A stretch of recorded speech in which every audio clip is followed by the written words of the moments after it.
Who's that? Zbigniew Brzezinski. Zbigniew Brezinski was counselor for strategic and international studies, professor of American foreign policy at Johns Hopkins, national security advisor to President Jimmy Carter, trustee and founder of the Trilateral Commission, member of the Council on Foreign Relations, international advisor to several major corporations, associate of Henry Kissinger, also worked for Ronald Reagan in intelligence capacities. Co-chairman of the Bush National Security Advisory Task Force in 1988. What a guy. Zbig. Now, if you want to get really, really, really, really angry, go buy this book. It's called The Grand Chessboard: American Primacy and Its Geostrategic Objectives, written by Zbigniew Brzezinski in 1997. I'm going to read you some quotes from that book.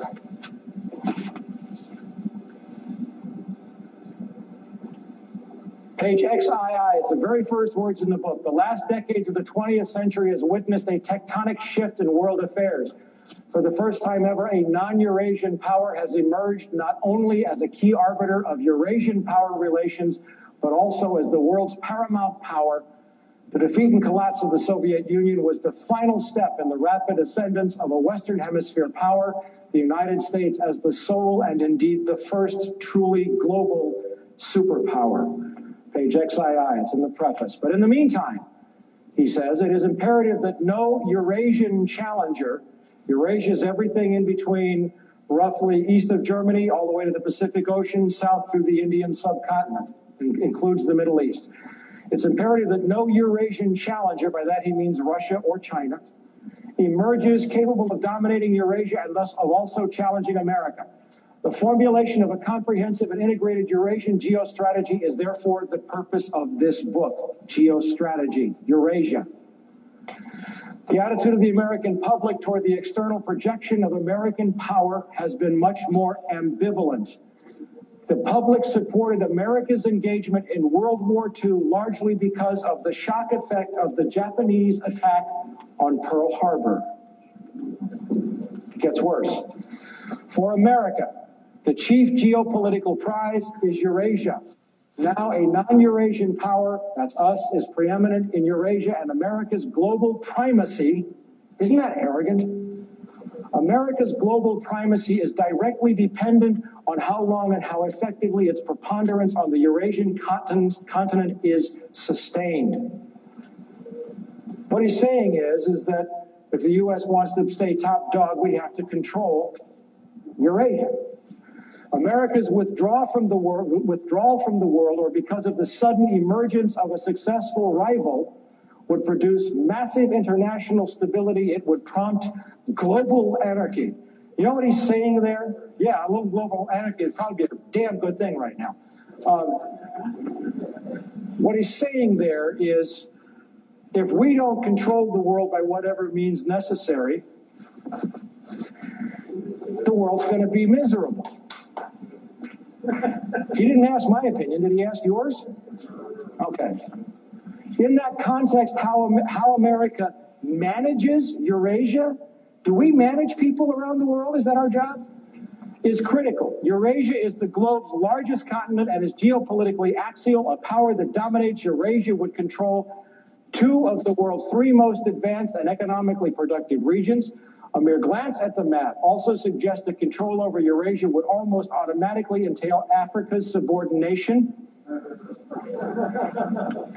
rendering the Western Hemisphere and Oceania, that's Australia, for all of you non-academics, geopolitically peripheral to the world's central continent.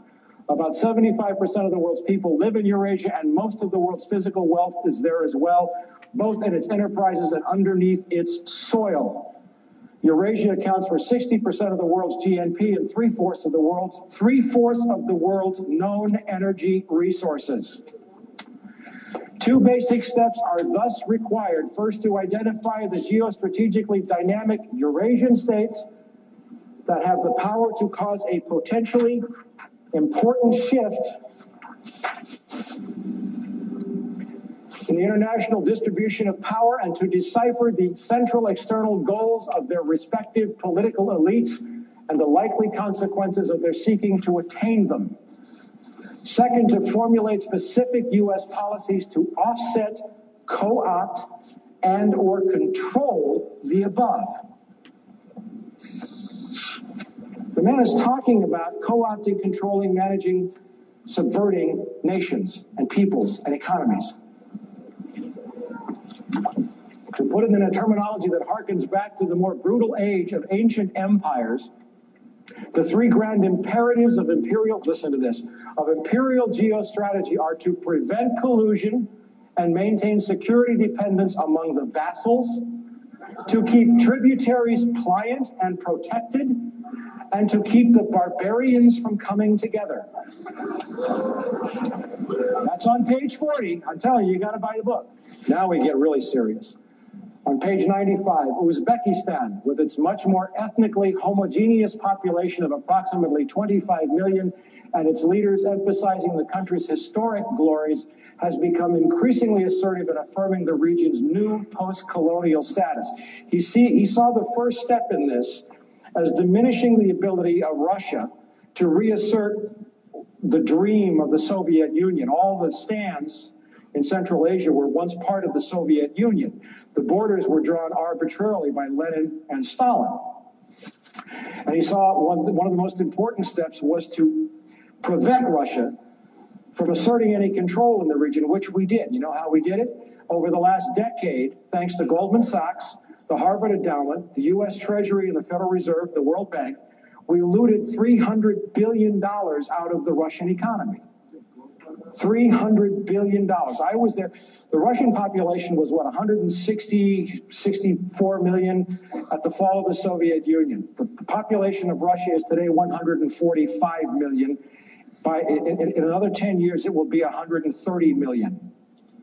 The average life expectancy of a male in Russia has dropped to 48 years. Thanks to the economic devastation, the ruin we visited on their economy, it was a deliberate plan to weaken Russia so that it couldn't challenge our move into Eurasia a decade later. But it helps if you see this on the map. Okay, Russia, Kazakhstan, Kyrgyzstan, Tajikistan, Uzbekistan, Turkmenistan, Iran, Afghanistan, Pakistan, India, and China. Now, the proposed oil route is from here to here, 1,500 miles. China can't build it because it's 5,000 miles, and they don't have the technology to build it. We do, thanks to a company named Halliburton, which was chaired with the CEO was Dick Cheney, right? Okay, they're probably going to build the pipeline. Okay, so now that you see this relationship, what he's saying is you build a block starting with Islamic fundamentalism, which we supported and created, to keep Russia from moving south to reassert control, but then you build up these countries so that they're so powerful, and with a weakened Russia, Russia can't make a move to control, and all the oil reserves are right in here. Okay? And we have effectively made China dependent upon our technology because they need the oil desperately. Now, Uzbekistan, nationally the most vital and the most populous of the Central Asian states, represents the major obstacle to any renewed Russian control over the region. Its dependence is critical to the survival of other Central Asian states and is the least vulnerable to Russian pressures. Where was the first place that President Bush announced we were sending troops after the attacks on September 11th? We were already there. We've been training Uzbeki troops for more than 5 years. Referring to an area he calls the Eurasian Balkans in a 1997 map in which he circled the exact location. Now remember, this is a book written 4 years ago. Now I'm going to show you a map where Zbigniew Brzezinski said the next world conflict was going to take place. Afghanistan, Iran, Turkmenistan, Uzbekistan, Tajikistan, Kyrgyzstan, Kazakhstan. This is where he said 4 years ago, the United States, in order to sustain its precarious, that's my words, economy, would have to control that to maintain its role as the global superpower and to become the world's only superpower. In effect, the ruling nation of the world. That's his map from 4 years ago.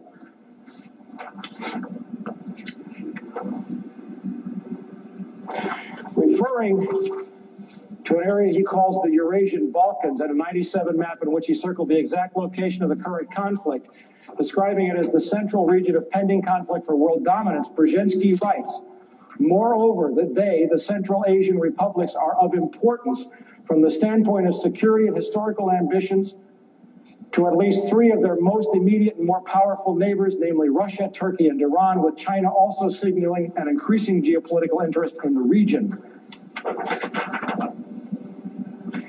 And he really lets his hair down. More important, as a potential economic prize, an enormous concentration of natural gas and oil reserves is located in the region, in addition to important minerals, including gold. Didn't know about the gold, did you? The world's energy consumption is bound to vastly increase over the next 2 or 3 decades. Estimates by the U.S. Department of Energy anticipate that world demand will rise by more than 50% between 1993 and 2015, with the most significant increase in consumption occurring in the Far East, China. The momentum of Asia's economic development is already generating massive pressures for the exploration and exploitation of new sources of energy in the Central Asian region, and the Caspian Sea basin are known to contain reserves of natural gas and oil that dwarf those of Kuwait, the Gulf of Mexico, and the North Sea. Once pipelines to the area have been developed, Turkmenistan's truly vast natural gas reserves augur a prosperous future. He's talking about the pipelines.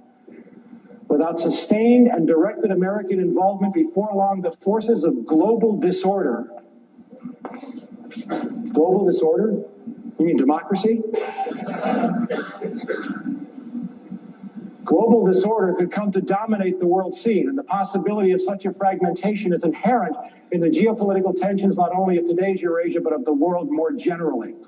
The most immediate task is to make certain that no state or combination of states gains the capacity to expel the United States from Eurasia, or even to diminish significantly its decisive arbitration role. In the long run, global politics are bound to become increasingly uncongenial to the concentration of hegemonic power in the hands of a single state. Hence, America is not only the first, as well as the only truly global superpower, but is also likely to be the very last. And what does he say that's going to happen? He says that the United States will fold into a one-world government in which all nations will cease to exist, run by corporations. I'm paraphrasing it. Now, hold your breath. Very last pages in the book. Moreover, as America becomes an increasingly multicultural society, it may find it more difficult to fashion a consensus on foreign policy issues, except in the circumstance of a truly massive and widely perceived direct external threat.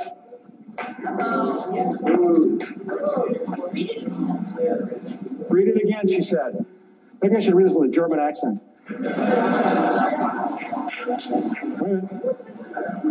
Moreover, as America becomes an increasingly multicultural society, it may find it more difficult to fashion a consensus on foreign policy issues, except in the circumstance of a truly massive and widely perceived direct external threat.